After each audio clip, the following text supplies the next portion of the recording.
I am way out of my comfort zone. This isn't a monster I can catch on the end of a line. I've got to use my hands.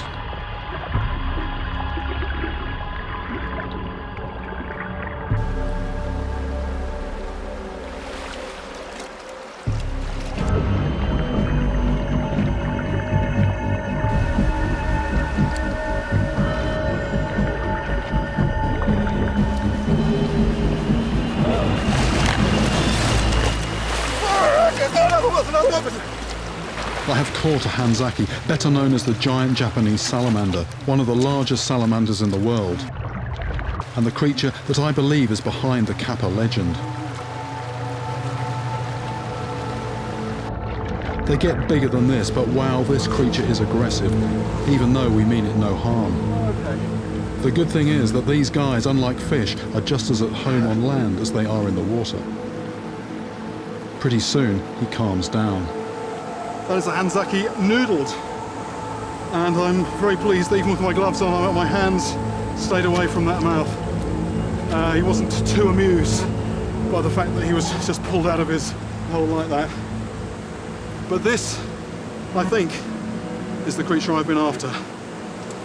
Looks a bit like a fish, but it's got hands, and that's exactly what this has got.